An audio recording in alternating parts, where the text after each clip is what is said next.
Olá pessoal, aqui estamos em mais um vídeo escatológico e agora nós vamos falar sobre a retirada da cegueira de Israel. A retirada da cegueira de Israel. Estamos baseados em Isaías 6, de 9 a 10. Nós estamos falando nos vídeos anteriores, sobre a questão do povo de Israel na tribulação, como é que vai ser. Falamos um pouquinho também sobre Apocalipse 12, a mulher ali, o filho varão e o dragão ali. Quem são esses personagens? Eu te convido a assistir os vídeos anteriores da nossa série escatológica. E agora nós vamos falar sobre isso, a retirada da cegueira de Israel. Como é que Israel vai perceber, ou vai se converter, ou vai ter a experiência da regeneração na época tribulacional? E nós vamos ver que o Novo Testamento ensina que Israel é uma nação cega.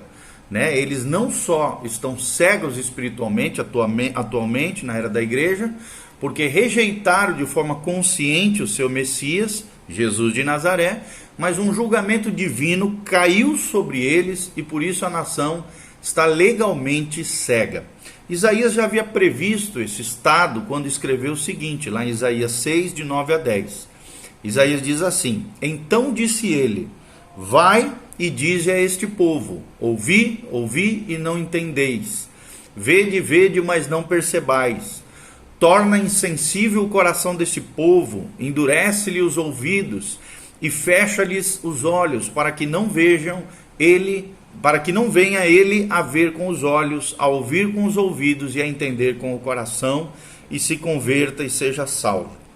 Então aqui nós vemos uma descrição do profeta Isaías, claro, aqui uma citação acerca, obviamente, do povo de Israel. Então essa passagem é citada também no Novo Testamento, lá em Mateus 13, 14 e 15, Marcos 4, Lucas 8, João 12, Atos 28, várias vezes citaram esse trecho de Isaías capítulo 6. Para quê? Para mostrar que a atitude de Israel em relação a Cristo acarretou então no cumprimento daquela profecia aqui, profecia de Isaías, ou seja, João explica a descrença da nação, lá em João 12, 37, baseado em que não podiam crer, porque Isaías disse ainda que Deus cegou-lhes os olhos, endureceu-lhes o coração.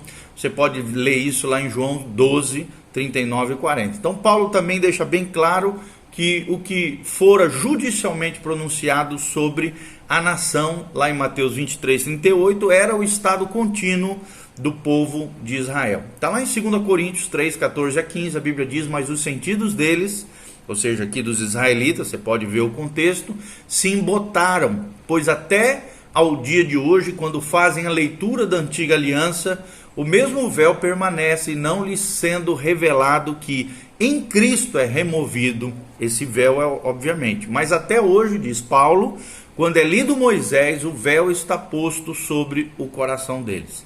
Então, no entanto, mesmo aqui, se prevê aqui com as palavras de Paulo que essa condição mudará. Paulo diz, quando porém alguns deles se convertem ao Senhor, o véu lhe é retirado. Está lá em 2 Coríntios 3,16.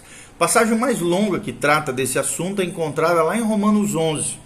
Paulo mostra, do versículo 17 a 27, que Israel foi posto de lado em relação ao lugar das bênçãos de Deus, para que os gentios pudessem então ocupá-los nessa era da igreja. O ensinamento de Paulo está nas suas palavras, lá em Romanos 11, 25, ele diz assim, porque não quero, irmãos, que ignoreis esse mistério, para que não sejais presumidos em vós mesmos, que veio o endurecimento em parte a Israel, até que haja entrado a plenitude dos gentios.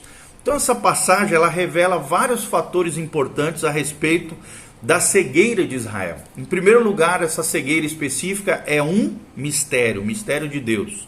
Como visto anteriormente, mistério no sentido bíblico da palavra refere-se a certo plano divino que não podia ser nem seria conhecido a menos que fosse revelado aos homens por Deus. O fato de que a cegueira também é um mistério demonstra claramente que ela é um tipo de cegueira até agora não revelado.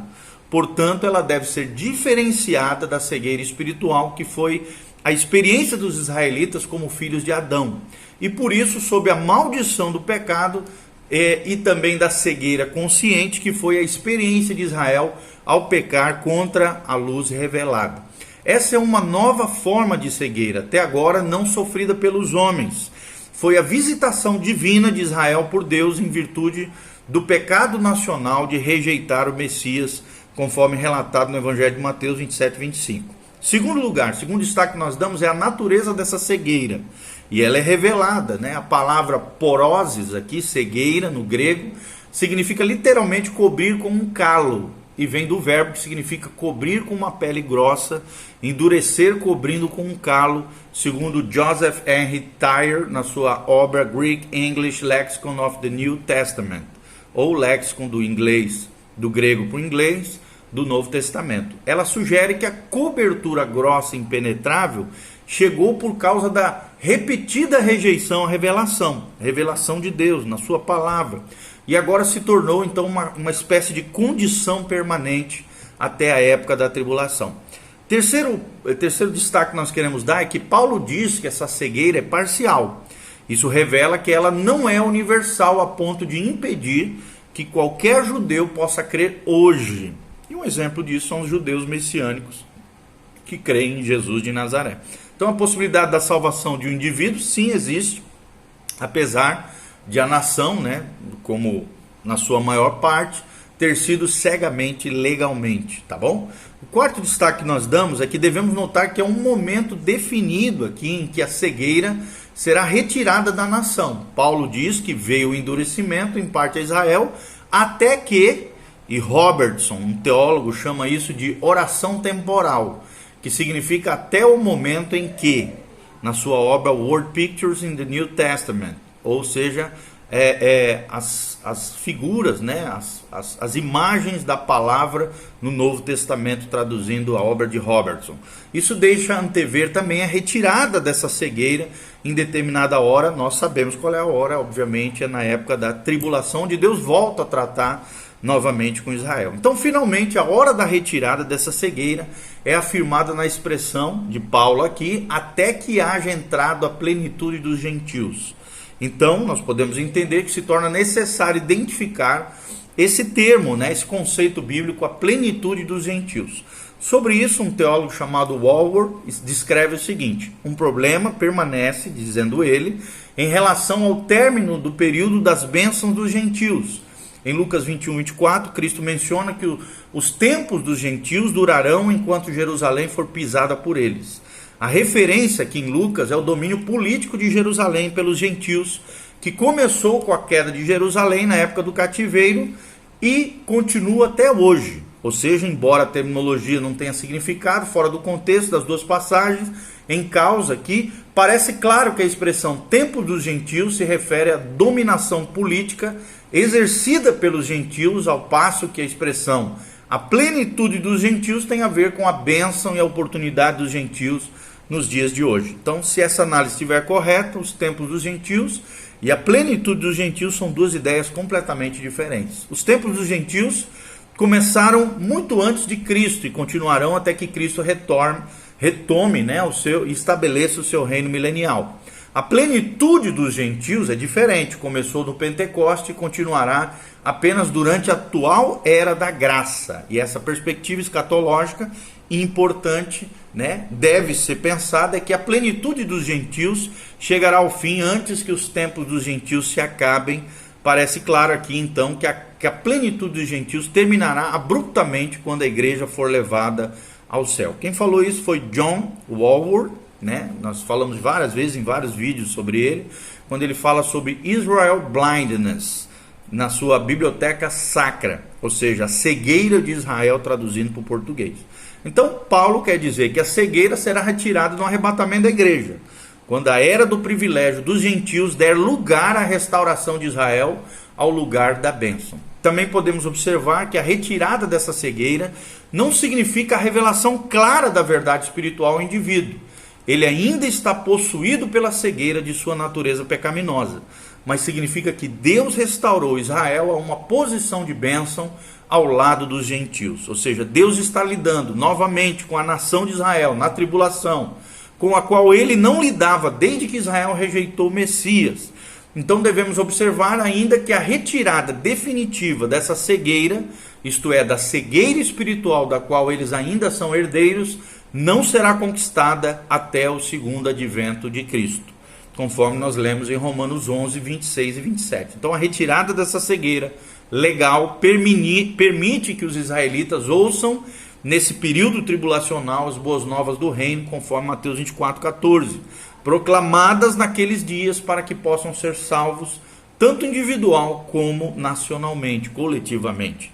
Então será observado que a retirada dessa cegueira possibilitará a separação por Deus, aqui de maneira sobrenatural, de 144 mil selados, os chamados dentre os remanescentes fiéis de Israel. E o ministério de Israel às nações, a pregação desses fiéis, desses remanescentes fiéis, pelas nações no período tribulacional, também haverá salvação de uma multidão de gentios, conforme diz a palavra de Deus. Tá bom? Então, esses são os principais pontos acerca da retirada da cegueira espiritual sobre Israel, sobre a nação de Israel, tanto coletivamente quanto individualmente, no período tribulacional. Para que você entenda, compreenda que vai chegar um momento onde hoje essa cegueira que os judeus têm, para reconhecerem a Cristo como o Messias Hamashia, o Messias prometido a Israel, vai ser retirada. Claro que não de todos eles, conforme nós já falamos em vídeos anteriores, mas de uma boa parte deles vai ser tirado de maneira extraordinária, poderosa, porque Deus vai tratar novamente com eles no período tribulacional, ok? Então esperamos de alguma maneira estar contribuindo com o seu crescimento espiritual. Continue conosco nesses vídeos escatológicos. O próximo vídeo que nós vamos tratar é sobre as duas testemunhas, ou as duas testemunhas do Apocalipse. Nós vamos falar detalhadamente sobre esse assunto e espero que você continue conosco. Siga aqui, dá um joinha, aperta no sininho, compartilhe esse vídeo com outras pessoas. Não esqueça de clicar para seguir o nosso canal e também na parte aqui do link do YouTube, nós temos também as nossas redes sociais. Siga-nos nas redes sociais, Instagram, Facebook, o site da Igreja Batista Betel, onde tem toda a nossa biblioteca de vídeos e pregações do pastor Volteni, pastor Giovanni, dos demais pastores e preletores da Igreja Batista Betel, que pode realmente abençoar a sua vida. betelonline.com.br é o site da igreja, onde você também pode assistir os nossos cultos online, conhecer mais os nossos materiais, aquilo que Deus está fazendo na nossa igreja local. Maranata, vem Senhor Jesus, põe em ordem a tua casa, se santifique, se consagre ao Senhor, Jesus está voltando, ora vem Senhor Jesus. Eu aguardo ansiosamente a volta de Cristo, e você?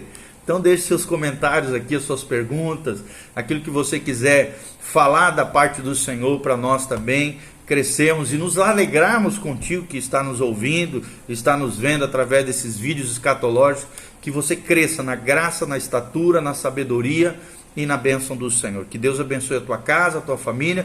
E se você, é claro, quiser semear na nossa vida, também existem as opções ali de semear através de boleto bancário, através de cartão de crédito, através de depósito e transferência bancária. Vai ser uma alegria receber a semente no reino de Deus através da sua vida. Que Deus vos abençoe. Beijo do pastor Giovanni. Fiquem na paz do Senhor. Amém e amém.